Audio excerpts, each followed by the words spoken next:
Hello, welcome, Cabbage here. So I'm going to make a video here about sort of miscellaneous odds and ends about the Final Fantasy collaboration going on now.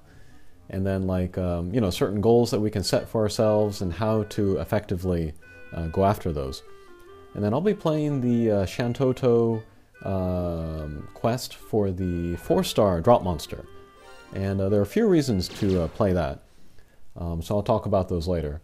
And then, at the end of this video, I will talk about how to get Cactaurs, and then, a good way to use them, and then, how many we need, based on what we want. But anyway, let's enter the stage. And to talk about the team that I'm using, first is Bante. He is the 2-star monster with a Blast Bump combo, and he has the highest speed of any of those type of characters. And then he's here, of course, just to get out more bump combos, and then also to lower my overall rarity. If I do that, then I get an extra multiplier to the number of medals I get at the end of the mission. And next up, I'm using Undine, again, just there for the big bump combos, and then the able berries that she has. Next, I'm using Takasugi. He also has a pretty strong bump combo, but more importantly, he is a Pierce monster with high speed. So he can get out my other bump combos pretty easily. And then finally, my friend is Ducky. She's another Pierce with no gravity barrier, and then another strong bump combo. And then actually, I think you could take this same team through Kuja, who is the other 4-star monster available during this Final Fantasy event. And then, because these are limited time events, they get 5 times multipliers to the amount of medals that we get at the end. So that's why we want to play those. So yeah, one reason why I'm playing these is to get medals. Another reason is so I can make the 90 Lux of these monsters. Because, they'd be pretty good as 90 Lux in future 5-star member quests. Another reason why I'm playing them is so that I can get appearances from Cactaurs. They have a chance of appearing in pre-boss stages, and then we can take those Cactaurs and we can turn them in for drops of the Warrior of Light, or for new nicknames. And yeah, since we know that the Cactaurs will only appear in the pre-boss stages, if we make it to the boss stage and they don't appear, then we know that we're not going to get any for that quest. And actually, one technique that some people do is that they will play through these quests, and then if they make it to the boss stage without any Cactaur appearances, they'll just retire. That's a very time-efficient way to farm for Cactaurs. However, you will not get clears, of course. So you won't get medals, you won't get drops of the monsters. But if you're not interested in those two things, and you're only interested in the Cactaurs, that could be a way to do it. But because you are going through so quickly the stages and then retiring, it uses up a lot of stamina. So free-to-play players, that might be difficult for them, because they'll run out of stamina pretty quickly with no kind of real way to refill. And there is another technique that you can do with this retire technique, and that is to go through the extreme quests. This is very stamina intensive. It takes 50 per run. However, this weekend, one Saturday night, I think one Sunday night, one time Kefka and then one time Golbez will be half stamina.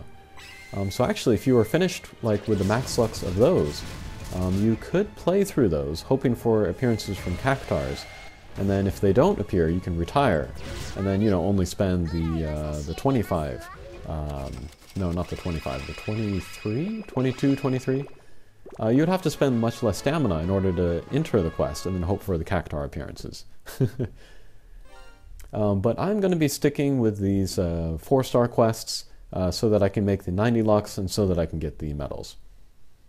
But yeah, we got through that quest pretty quickly. We got a couple of drops.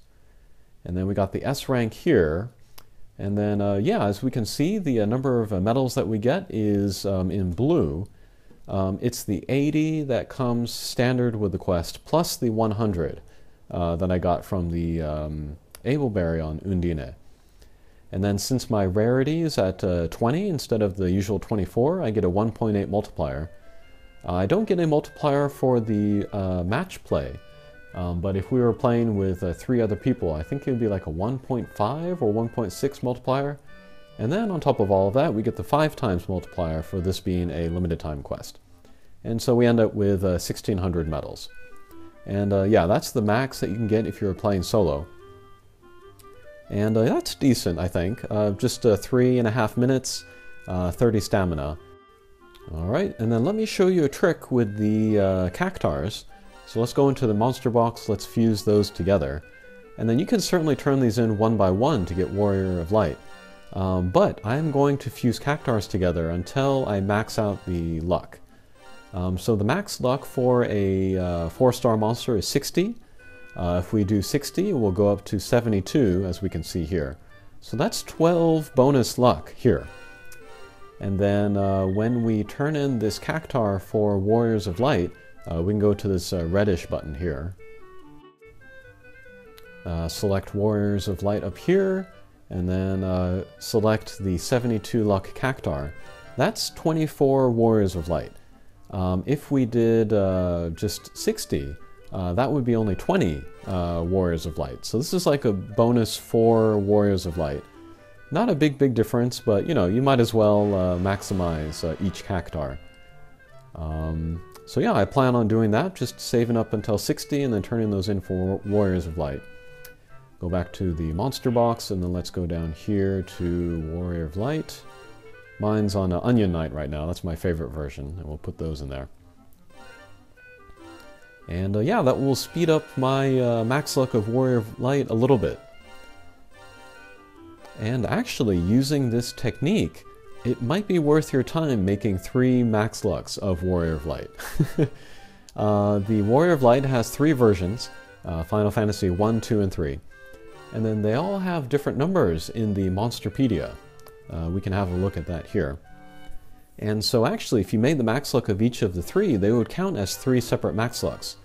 So that would be 3 more for the max luck bonus, and that would be 3 more max lucks for your spirit crests as well.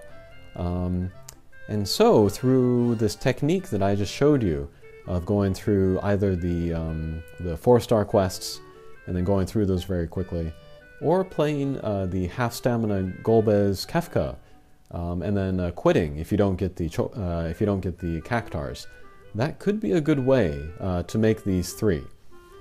And up until now, there have been a couple other max lucks that have various forms where you can do the same thing. But they were like Hendrickson or Shinobu, I think. And those were pretty difficult quests. But this is a very easy max luck to make. So if you did have the time and the inclination, it could be worth your time making all 3 of the Warrior of Light max lucks. Okay, so just a little collection of info there, and hopefully that was helpful. All right, we'll see you again, and take care.